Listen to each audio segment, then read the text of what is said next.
여러분 안녕하세요. CTS 기독교 TV 4인 4색 시청자 여러분 반갑습니다. 그리고 오늘도 함께해 주신 여러분 고맙습니다. 안녕하세요. 네. 지난번에 인생 즐겁게 사는 방법, 멋있게 사는 방법, 그것도 나이 들어서 어떻게 멋있게 살 것인가. 지난주에는 제 1강이었어요.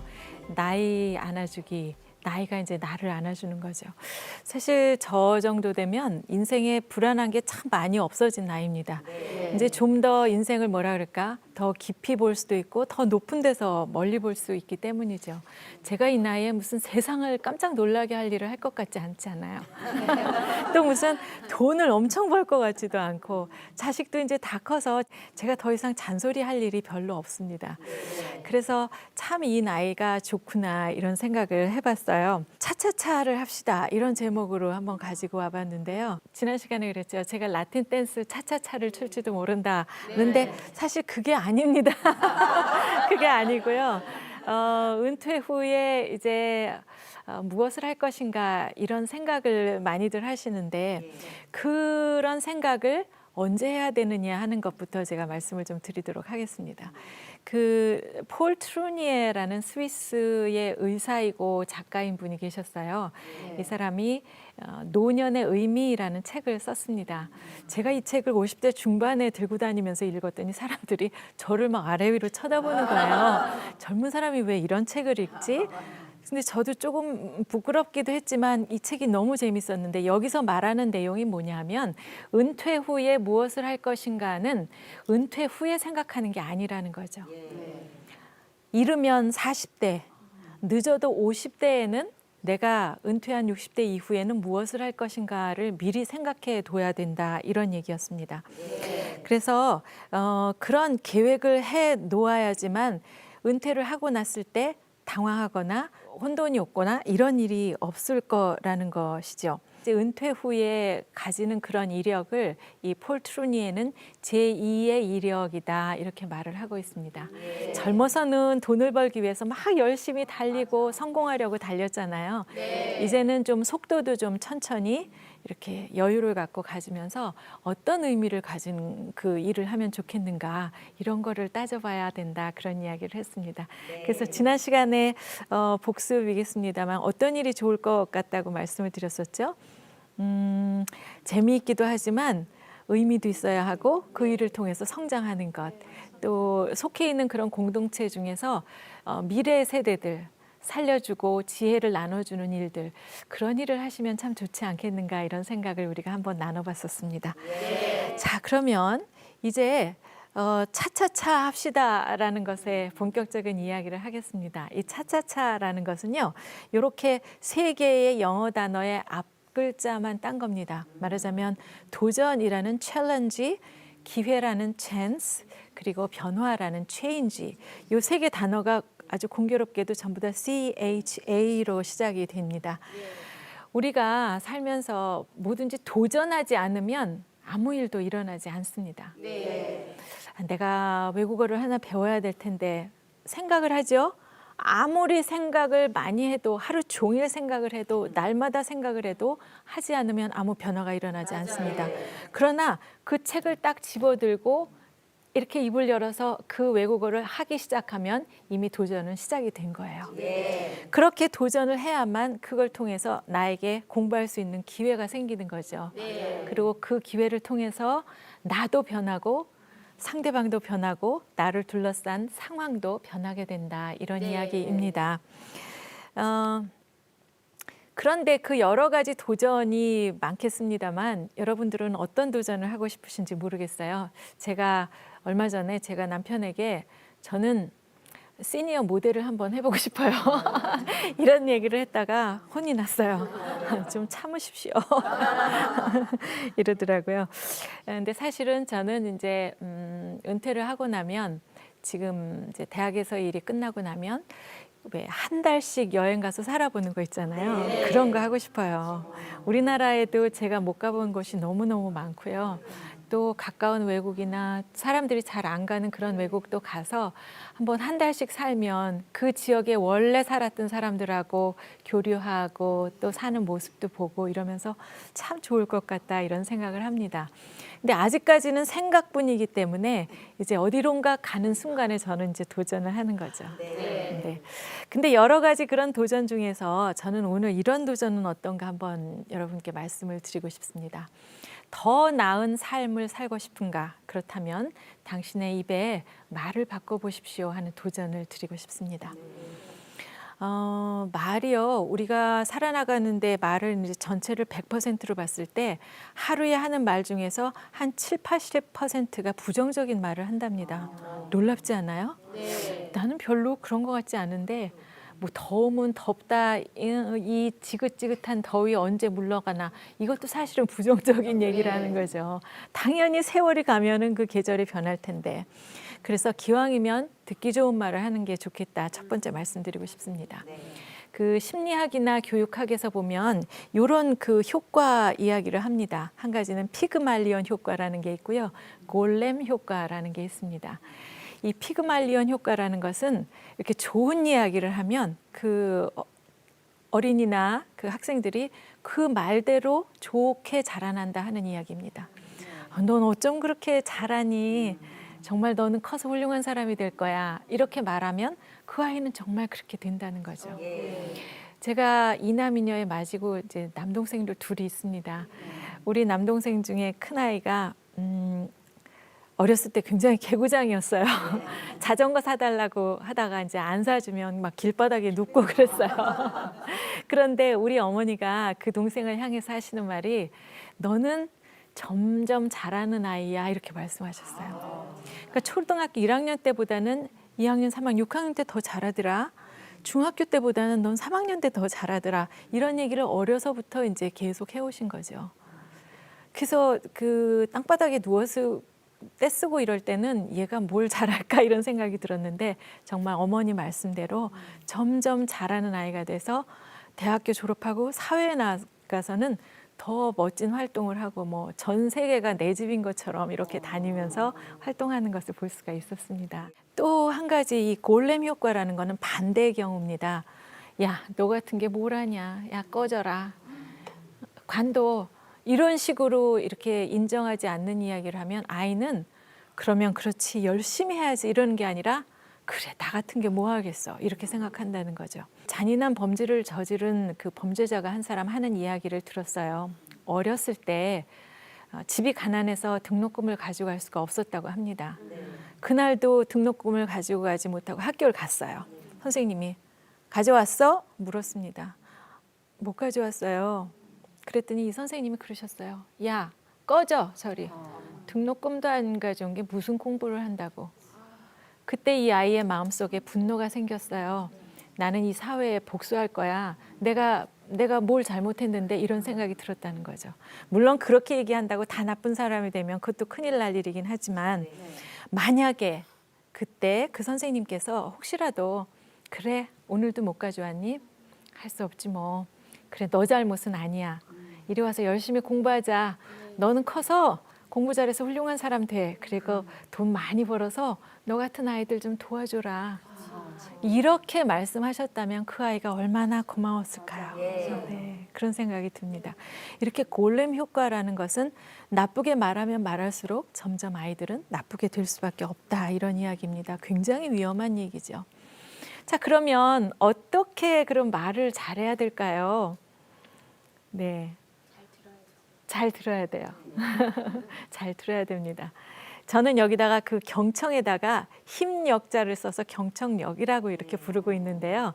말하자면 잘 듣는 것도 실력이라는 거죠. 경청, 상대방의 말은 뭘로 듣죠? 그렇죠. 쉽죠. 귀로 듣습니다. 또 마음으로 들어요. 네. 그러니까 그 경청이라는 것에 이제 무엇으로 듣는가의 이 스펙트럼이 이렇게 길다 그러면 귀로 듣는 게 여기서부터 시작된다 그러면 마음으로 듣는 게 이제 마지막 단계입니다. 마음으로 들어야 상대방을 이해하고 공감하고 서로 소통할 수 있게 되는 것이죠. 그런데 오늘 말씀드리고 싶은 것은 요거 말고 요 가운데 있는 거예요. 귀로도 듣지만 상대방의 말은 뭘로 듣느냐? 눈빛으로 듣습니다. 얼굴로 듣고요. 몸 전체로 듣습니다. 그럴 것 같죠? 제가 오늘 왜 이렇게 강연을 잘하고 있는 줄 아세요? 여러분들의 표정, 여러분들의 눈빛, 여러분들의 태도 때문입니다. 네. 그 메라비안이라는 사람이요. 이런 이야기를 했습니다. 우리 그 소통, 의사소통의 전체를 100으로 봤을 때 이렇게 소리로 하는 이야기는 불과 7%에 불과하다 이런 이야기를 합니다. 그러면 말로 아니면 다른 건 뭘로 소통한다는 거야? 55%는요. 이런 제스처, 말하자면 고개를 끄덕끄덕 한다든가 웃어주신다든가 이런 것들이 저에게 굉장히 큰 영향을 지금 미치고 있어요.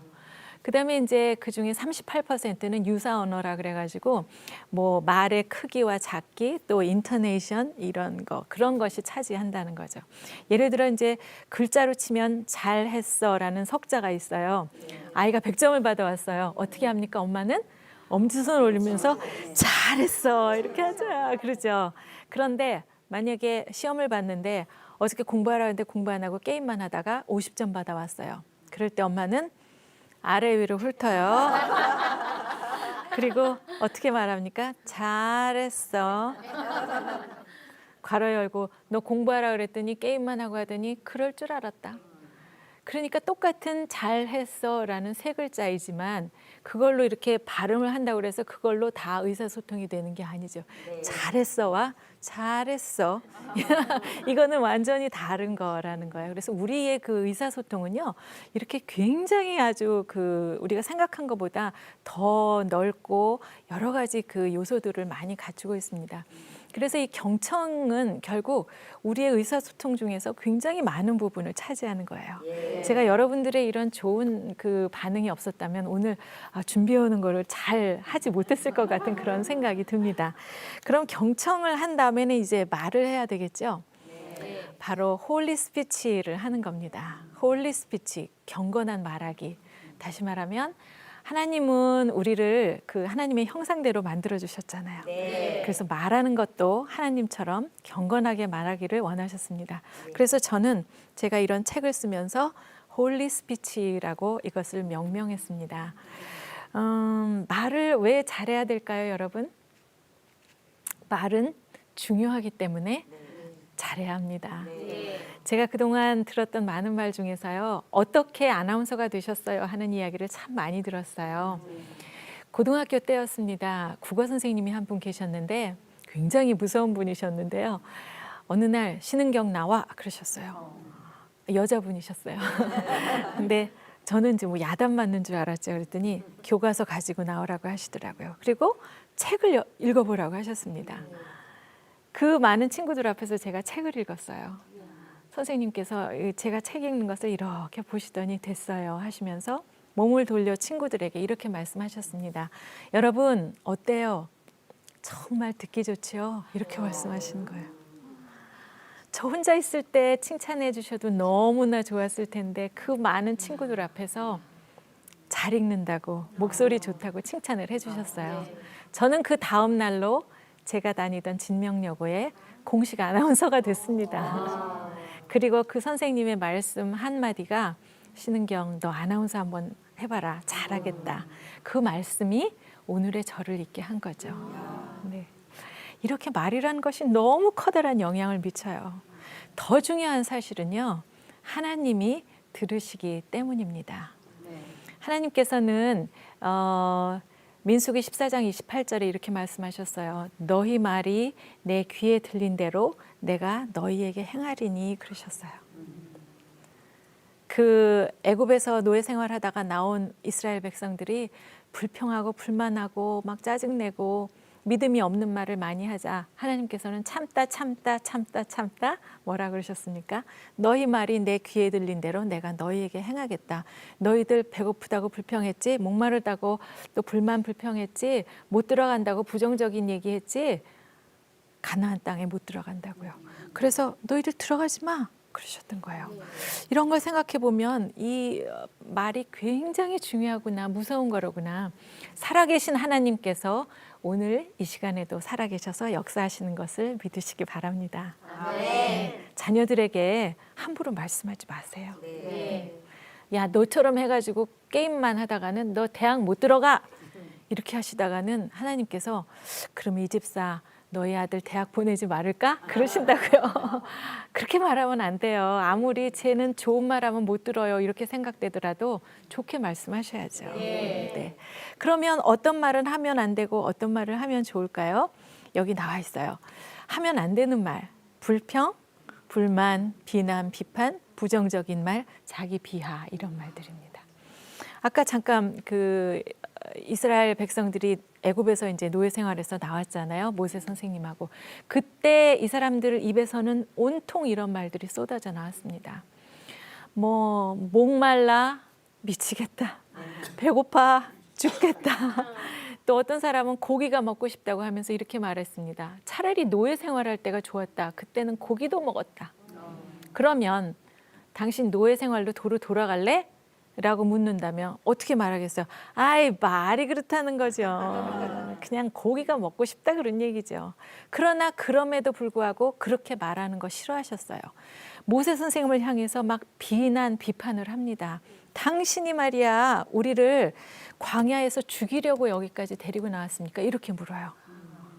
뭘 죽이려고 데리고 나왔어요. 가나안 땅에 젖과 꿀이 흐르는 땅에 가려고 데려온 거 아니겠어요? 네. 그리고 부정적인 말 합니다. 12명 정탐자 보냈더니 뭐라 그랬어요? 10명은 거기 무서워서 우리는 갈 수가 없어요. 네, 우리는 뭐라고요? 메뚜기예요 이랬어요. 거기 있는 사람들이 너무 크고 무섭기 때문에 우리는 메뚜기에 불과합니다. 이렇게 얘기를 했다는 거죠. 아니 여호와 하나님께서 메뚜기 200만 마리 구하시려고 그 고생을 하셨단 말이에요. 너무 속이 상하셨어요. 그래서 아까 말씀대로 너희 말이 내 귀에 들린 대로 내가 너희에게 그대로 해줄게. 너희같이 믿음 없는 아이들은 들어갈 수가 없어. 1세대 다 여기서 광야에서 사라질 때까지 못 들어간다. 그러나 믿음의 말을 한 두 사람 여호수아하고 갈렙 아저씨 두 사람은 너희는 들어가 인정해 주셨어요. 그래서 그냥 40년 동안 기다렸잖아요. 그래서 나중에 2세대가 태어나고 여호수아 아저씨와 갈렙 아저씨는 함께 가나안 땅에 들어갑니다. 그래서 이런 부정적인 말, 또 자기 비하하는 말, 뭐 메뚜기예요, 막 이런 말, 그런 말은 절대로 하시면 안 될 것 같아요. 그럼 어떤 말을 할까요? 감사, 칭찬, 축복, 기도, 찬양 이런 말을 하는 게 좋겠다 이렇게 썼습니다. 먼저 칭찬하기부터 볼까요? 칭찬하는 것은 세 가지로 합니다. 첫째는 잘했어요 하는 칭찬이에요. 아이들은 아주 예민하게 부모님과 선생님의 칭찬을 기다리고 있습니다. 한 가지 잘했을 때 잘했어요. 또 뭘 잘했으면 똑같은 크기로 잘했어요 칭찬하시는 거예요. 두 번째는 훌륭해요 하시는 거예요. 이렇게 엄지손을 한번 올려보세요. 훌륭해요. 네. 옆에 계신 분한테도 훌륭해요. 네. 이제 아내가 뭐 보글보글 김치찌개를 한번 해왔다고 한번 가정을 해봅시다. 뭐 우리 반찬이라는 게 그렇잖아요. 하루는 김치찌개, 또 된장찌개, 또 김치찌개. 그러면 이제 남편의 얼굴에서는 뭐 아무런 말은 없지만 괄호 열고 또 김치찌개냐 이런 얼굴을 하실 수가 있어요. 그리고 하시는 말씀이 김 없냐? 그럴 때 아내는 어떻게 해요? 다시는 김치찌개 안 끓이죠. 그러니까 그러지 마시고 그때라도 이렇게 엄지손을 올리고 당신 김치찌개가 최고야. 훌륭해. 이렇게 하시고 김은 직접 가져다 드십시오. 네, 훌륭해요. 이렇게 많이 하세요. 세 번째, 미리 불러주기. 이건 또 뭔데 칭찬 카테고리에 들어가 있을까? 앞으로 뭔가 하고 싶다 그러면 미리 불러주는 겁니다. 자녀들이 혹시 엄마, 아빠, 나는 유엔 사무총장 하고 싶어요. 그러면 너 영어 성적 가지고 와봐. 너 50점 받아가지고 무슨 유엔 사무총장을 하냐? 이렇게 하시지 말고요. 그래? 그럼 엄마가 오늘부터 너를 김 총장님이라고 불러줄게. 네, 그렇게 하시는 거예요. 50점 점수 가지고 와도 아우 김 총장님 오늘도 또 50점이시군요. 그러면 자기가 스스로 깨닫습니다. 이거 가지고는 안 되겠구나. 그렇게 생각하는 거죠. 근데 제가 왜 이런 얘기를 하느냐면 그 전에 제가 9시 뉴스 할 때 낮에는 그 클래식 음악 프로그램 진행을 했었어요. FM 프로그램을. 제 뒤에 들어오시는 음악평론가 선생님이 날마다 저더러 신박사 이렇게 부르시는 거예요. 그때 저는 이제 대학만 바로 졸업하고 아나운서가 됐었거든요. 그래서 처음에는 아유 아니에요. 저 박사 아니에요. 막 그렇게 부르시지 마세요. 그랬습니다. 이분이 뭐라 그러시냐면 박사 그거 하시면 되잖아요. 이러세요. 아니 5가 아니에요. 어느새 박사를 해요. 제가 지금 몇백 대 1 뚫고 KBS 아나운서 됐는데 그래서 아유 아니에요 이러면서 근데 그분은 날마다 저를 신박사라고 부르시는 거예요. 근데 놀랍게도 그 말이 제 가슴에 딱 자리를 잡고 뿌리를 내리고 싹이 트기 시작했어요. 그리고 무슨 빚을 진 사람 같은 거예요. 이분은 날마다 저를 신박사라고 부르시는데 언제 박사를 하냐고요. 그래서 방송국 다니면서 저기 통역대학원이라는 데 가서 한번 2년 석사 한번 받고요. 나중에 이제 또 영국에 가서 석사 받고 박사가 되어서 드디어 돌아오는 날이 있더라. 빚을 갚는 날이 있더라 하는 얘기입니다. 사실 우리가 뭐 자녀들에게 아이고 최 박사님, 뭐 김 총장님, 뭐 또 이 목사님 이렇게 부른다고 그렇게 부른다고 뭐가 된다는 뜻은 아니잖아요. 좋은 책이 있으면 보여주고 좋은 멘토 있으면 알려주고 또 우리 뭐 해요? 기도하잖아요. 그래서 모든 것이 합력해서 선을 이루는 날, 그 이름에 걸맞는 그런 순간이 반드시 있다 이런 얘기입니다. 네. 그래서 그 유태인 어머니들은요. 어렸을 때부터 아이들을 그렇게 부른다 그래요. 어떤 어머니가 유모차에 쌍둥이 아기를 데리고 나왔어요. 동네 아주머니가 어머 아기가 너무 예뻐요 이랬어요. 이름이 뭐예요? 이렇게 물었습니다. 얘는 의사 다니엘이고요. 얘는 변호사 요셉이에요. 누가 물어봤어요. 그런데 그렇게 얘는 의사로 키우고 얘는 변호사로 예를 들면 그렇게 키운다 하는 얘기죠. 그래서 이 미리 불러주기라는 거 굉장히 중요합니다. 네. 오늘 당장 시작하실 수 있겠어요? 네. 자녀들이 무엇을 원하시는지 그렇게 바로 불러주시기 바랍니다. 자, 이제 기도와 찬양 이야기를 하겠습니다. 기도, 우리 잘하죠. 빌립보서에 아무것도 염려하지 말고 다 아뢰라고 그랬어요. 그러니까 다 이르는 거예요. 네. 우리 배우자가 나를 힘들게 한다. 그러면 입을 열어서 왜 당신은 왜 그래요? 라고 말하면 그 순간 그건 뭐예요? 바가지가 되는 거예요. 잔소리가 되는 거예요. 그럴 때는 입을 딱 다물고 예수님한테 일러요. 그러면 응답이 빨리 와요. 너는 왜 그러냐? 아무렇지도 않으세요? 너는 왜 그러냐 하고 응답이 온다니까요. 그래서 기도는 정말 아무것도 염려하지 말고 예수님께 다 아뢰는 겁니다. 찬양은 바로 하나님을 향해서 하나님 사랑합니다. 당신의 이름을 찬양합니다. 이렇게 그냥 우리의 사랑을 표현하는 거라고 합니다. 하나님이 정말 좋아하시는 거래요. 주님 사랑합니다. 주님의 이름을 찬양합니다. 라면서 우리가 찬양하는 것 하나님이 기뻐하신다는 거죠. 예. 이제 또 축복의 말이 정말 중요합니다. 민수기 6장 24, 25, 26절에 보면은 이 축복의 말씀이 나와요. 모세 선생님이 두고두고 오는 후손들을 위해서 축복의 기도를 알려주십니다. 여호와는 너에게 복을 주시고 하는 여기에다가 아이 이름을 넣어서 이렇게 축복을 해주시는 거 굉장히 중요합니다. 또 한 가지 남은 게 있잖아요. 감사하기. 이건 얘기가 좀 길어요. 그래서 다음 시간에 이 감사하기에 대해서 좀 더 자세하게 풍성한 이야기로 여러분과 나누도록 하겠습니다. 함께해 주신 여러분 고맙습니다.